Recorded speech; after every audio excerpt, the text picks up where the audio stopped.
Etsy ads just changed everything by giving us much more control. And at first that sounds amazing because it is. We've been begging for this ever since they took away promoted listings in 2019. But I'm telling you right now, these new Etsy ads settings are going to make a lot of sellers waste even more money if they don't understand what they're actually looking at. Because the danger is not just bad ads anymore. The danger is too many choices and too high anxiety.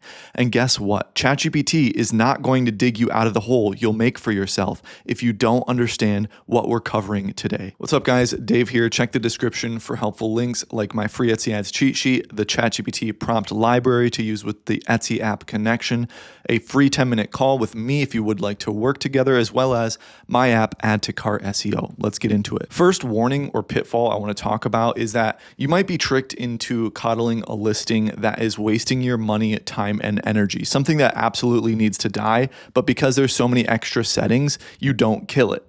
Instead of turning off a listing when you should, some people are going to think it's a good idea to turn on low click cost or efficient spend. So go down one notch from where they're at. And this can be a good idea in some situations, but this is not a good idea if the listing has already spent a ridiculous amount of money with little or no revenue. If it goes over what is called, or what I call, your comfortable cost per conversion or cost per sale, that's how much money you're willing to spend to get one sale and profit after shipping, materials, fees, and everything is said and done.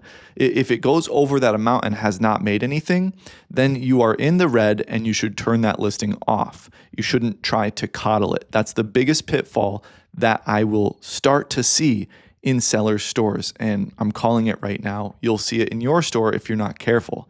However, this is a good idea in the following situation. Listen, when a listing is technically profitable, but with a slim margin, and you're okay with that slim margin, but you want to try to improve it. So if it's moving along slowly and still profiting, let's say you're print on demand or digital download or something, or even if it's handmade and you don't mind spending the time making it, but it's still technically profitable, that's when you can lower it down a notch to see if it will be more profitable on efficient spend or lower click cost. So if you also anticipate the niche the listing is going to be in, if you're listing a listing fresh, if you anticipate that niche is going to be expensive, you can also lower it down from wherever you're currently at. That's the situation where I would lower it. But if you're spending way too much, you're spending way too much. You need to turn that listing absolutely off. The next one is changing the objective too often. Now, shiny object syndrome was already a factor when it comes to Etsy ads, and I've seen it in plenty of my student stores, and it's happened to me, of course, as well. But you don't want to change things just based on emotions, okay? Fidgeting and changing the ad setting of a listing way too often based on emotions, anxiety, or any other dumb reason, it's going to wreck your momentum. It's going to prevent any success, and you're not going to have a good time. It's going to be a natural temptation. Maybe you're watching this and you've already changed the objective of a listing multiple times in the past couple of weeks. It's okay. It's just like changing the daily budget. People change that very often, and it oftentimes ruins the momentum that they were building.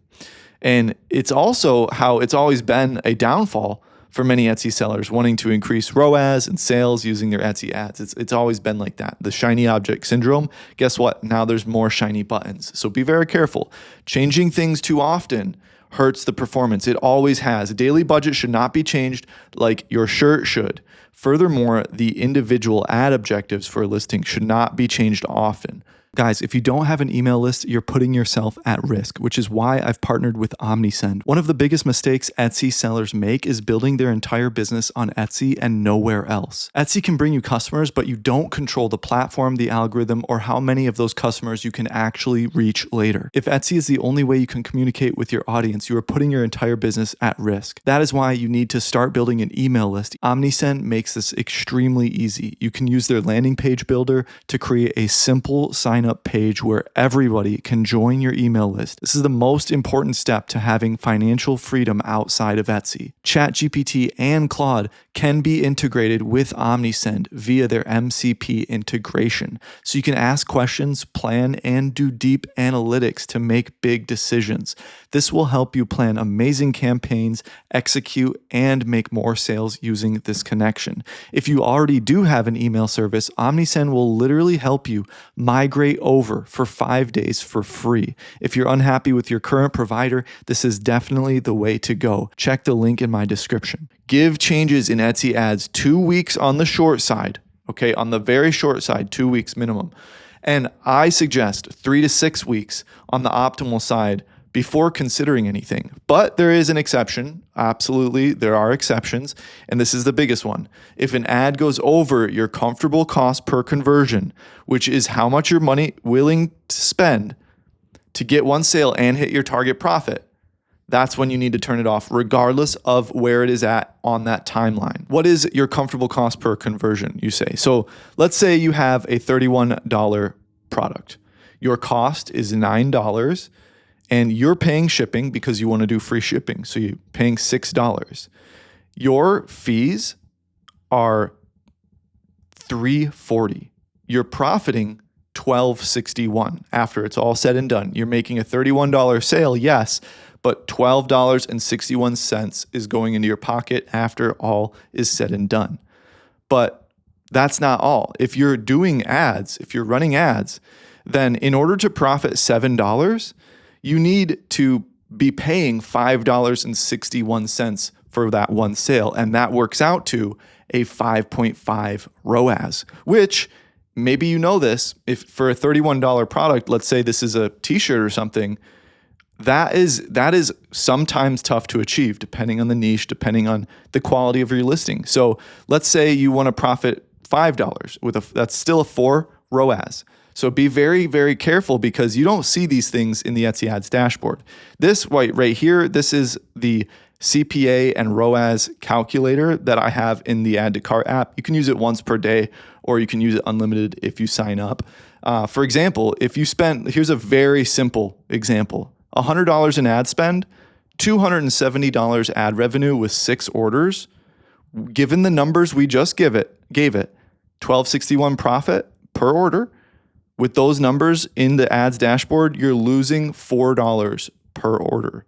Now, you can continue to run that and tell yourself that you're growing your store, you have a loss leader or whatever, but at the end of the day, you're losing $4 per order. And it's important to understand that no matter where you're at in your journey on Etsy.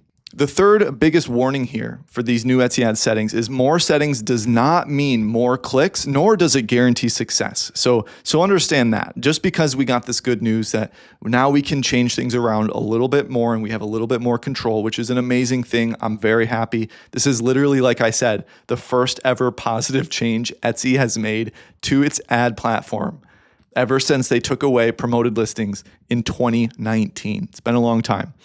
So if a listing or a product sucks, nothing can change that. Remember that. We've all made bad designs or bad products before. Don't beat yourself up over it. But if you have to face that fact, then face it. Don't assume new settings will fix any of that.